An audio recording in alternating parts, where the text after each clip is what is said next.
Assalamualaikum, salam sejahtera. Saya Syafzan Johari dan ini agenda Awani. Malam ini kita bercerita mengenai cerita Aidilfitri dari Gaza. Kita ada seorang rakyat Gaza yang tinggal di Malaysia, iaitu saudari Isra Ahmad yang berada di sini, dan juga beliau ditemani oleh suaminya Muhammad Faizal Muhammad Safri yang juga pengurus pemasaran aman Palestin Berhad. Pertama sekali, terima kasih kerana sudi bersama kami di agenda Awani. Thank you for being with us today. Jadi izinkan saya berbahasa Inggeris kerana Isra, we're going to discuss this in English, right? All right. First and foremost, I would like to allow Isra to actually paint a bit of picture, tell us about what is actually is happening during Ramadan in Gaza, and now with the celebration of Aidilfitri, which falls today, and also in Gaza.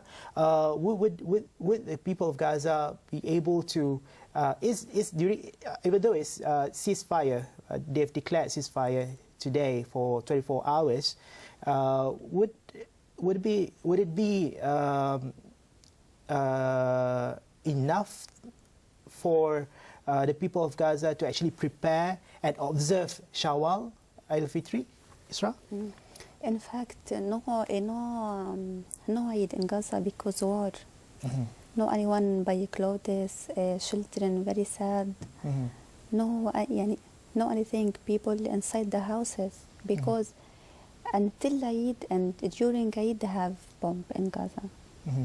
So basically, do you think that the ceasefire had been 24-hour ceasefire had been introduced? Do you think this will give enough time for them to actually, at least, if not to celebrate Hari Raya, if not to celebrate Aidilfitri, but to actually come out from their shelters and to find food, a bit of cash and money? In fact, yeah, if people want to buy some food, they can, but not long time. They scare because during they said when not attacked any place, they already attacked. It's Eid and attacked, and so people scare. In fact, I talked with my friend in Gaza. They said very difficult situation. All people in the houses, no people outside, no anything. It's war. This is today. Yeah, sure. Okay. And then before that, I would like to berkongsi perkembangan terkini mengenai Gaza, di mana gencatan senjata 24 jam diumumkan dan disokong oleh Hamas bagi memberi laluan kepada sambutan Aidilfitri. Ia juga merupakan lanjutan gencatan senjata 12 jam yang diumumkan sebelum ini, dan Setiausaha Agung Pertubuhan Bangsa Bersatu Ban Ki-moon juga meminta tempoh gencatan dilanjutkan selama seminggu sebagai langkah awal memperbaharui proses politik ke arah keamanan. Dan it is clear that 24 hours is not enough to not just to celebrate Hari Raya, but to actually prepare for get enough food, get enough cash, and to get all your family and try to put them in the shelter, in a safe zone. Do you think, Faizal, do you think the 24-hour ceasefire would be followed by more ceasefire? Actually, the previous ceasefire, 12 hours, have been extended to another 24 hours. This have been requested by the Israelis. Yes, because actually they cannot, even though there are so many casualties in the Palestinian sides, so many destruction from the Palestinian sides, but in fact, the numbers of the soldiers that getting killed are also high among the Israeli. The IDF, the Israeli Defense Forces. Yeah, even the tank, even the quite numbers have been destroyed by Al-Qassam, by Brigade Al-Qassam. So actually, in my point of view, I can say that they are scared because I'm sure family of the soldiers already push the government, the IDF, to stop sending their son or their children or whatever to the war, into Gaza. Yeah. Well, this is the first time in the history of the conflict where the Israeli forces bombard Gaza during Ramadan and now you can see maybe throughout Shawwal as well. But I think you still also remember that there's a in September 2010, which also falls during on Ramadan when the Israeli dropped few bombs into Gaza. So can you explain to us maybe when you were there during Ramadan 5 years ago, what actually happened? What was the feeling on the ground? What do you feel that time? In fact, when heaven bomb in Ramadan, people put suhoor but no eat. Heaven bomb, all go out the houses. Also on futur, they put food and no eat. All run away to see what happened. Like this. So Palestinian no happy in Ramadan and Eid. Always bomb from and Israel. then you were saying, observing Ramadan, of course, we have to wake up for sahur. Yeah, sure. And then have to break fast as well, iftar. And 5 years ago, there was a small, what we call attack. It's not as big as today, you know. You were saying that people woke up for sahur and there are food in front of their on the table, but they did not eat it. Actually, the scenario, what she's trying to say is, in previous attack, it's not as big as now, but you know, the people, the Palestinian, they prepare the food for sahur, they prepare the food for futur, but whenever they heard the bomb explosion, they will rush out to see who getting killed, which area, like this. Yeah. I see. So it always like this. But today, I mean now, is a very big difference because there is no such place we can call a safe zone in Gaza. There is no. Even the United Nations school. UN Arwa, they attacked the school where 1,000 people have been placed there. But they attack. All right, we will try to share stories from Gaza. What is the feeling, celebrating Raya during war in Gaza? But we have to take a short break for a while. Dan kita akan jumpa lagi selepas ini.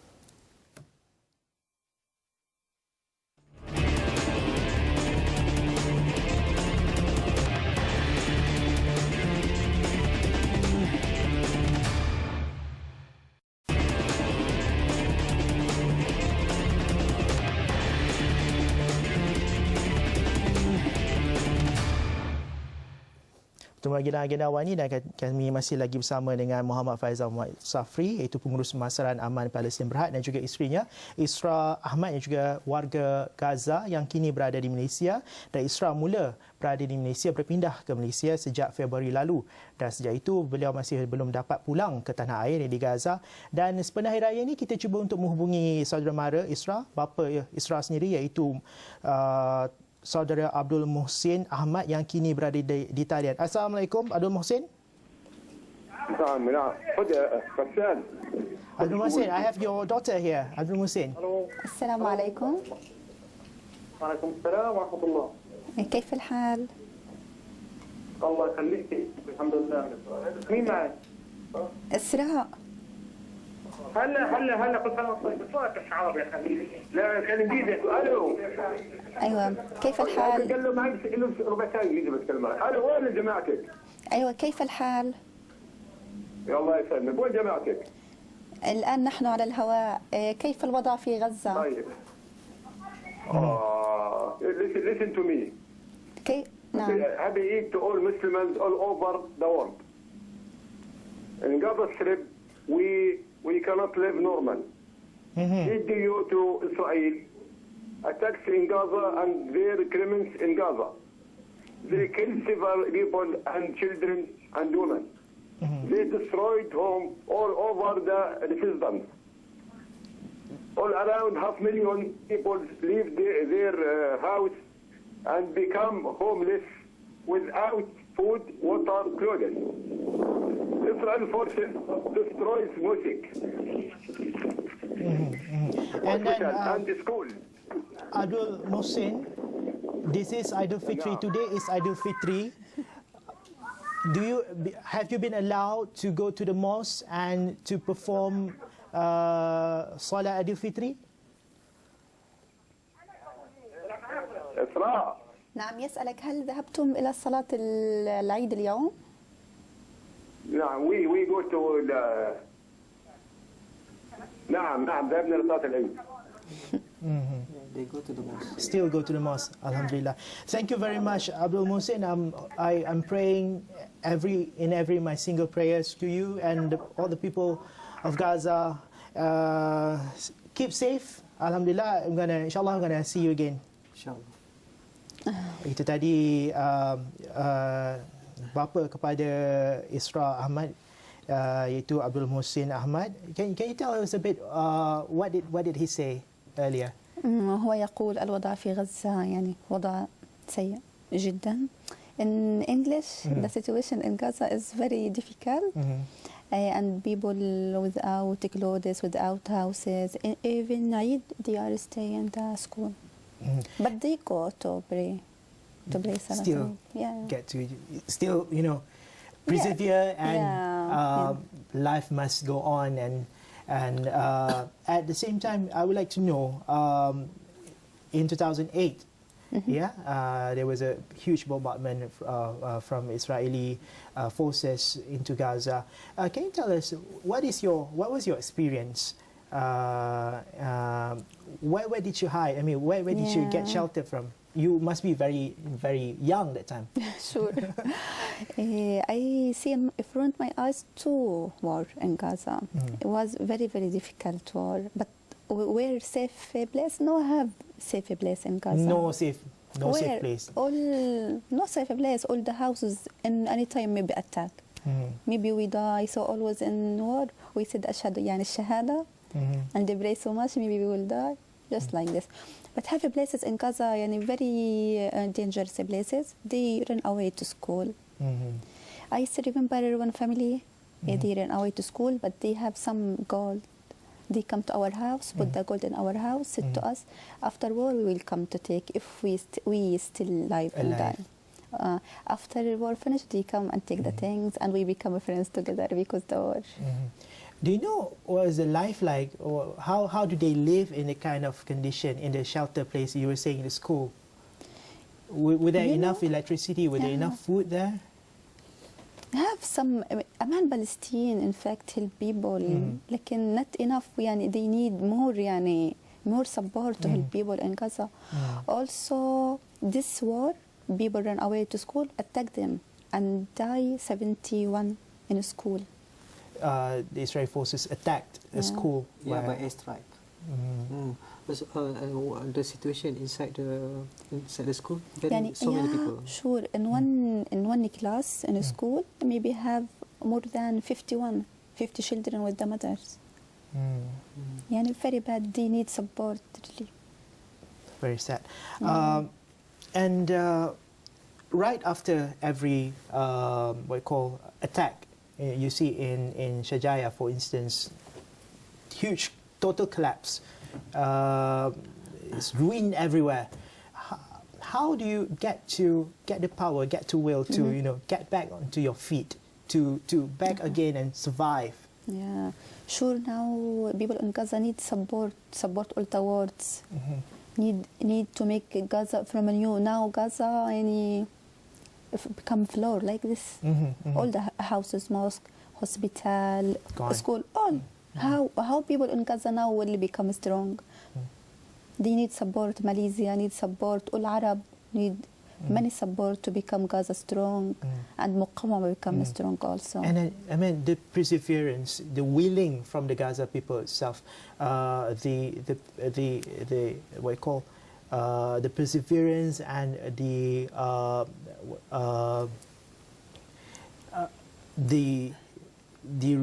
realization of wanting to get back onto their feet, and to continue with life after the attack. Where do you get the power? Where do you get such aspiration? Of course, from because they very strong in Islam.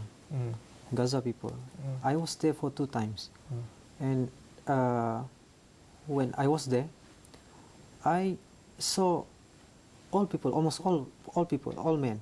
They walk in the street with a tasbih, and even the police, whenever they in duty, one hand with Quran and one hand with rifle. So it shows, it's what do you say? I can see that's the reason why they have become so strong. Yeah, and they believe so much about even this musibah happened to them, but Allah is with them, and they already been, inshallah, been granted as a shaheed, and also will be granted a place in Jannah, in heaven. So whenever we met the victim, the war victim, for example, I have one friend who lost 2 legs. Okay, when I asked him one question, how do you feel before you are perfect? Now you don't have leg. He said to me, my life after I lost my leg become more better than before. He said to me, why? Because my leg is waiting me in Jannah. That's the reason. All right. We're going to take another short break, and when we come back, we'll talk about the what can we do to support Gaza after the ceasefire. Inshallah, if everything gone, if everything, especially the PBB or the United Nations, now in the Ban Ki-moon, also wanting the ceasefire to be prolonged to 1 week to allow more what we call political efforts to be done. And then if this happens, and we need to rebuild Gaza. Yeah, of course. Yeah. So how can we help? Right. Sure. So we're gonna take a short break. Jumpa lagi selepas ni.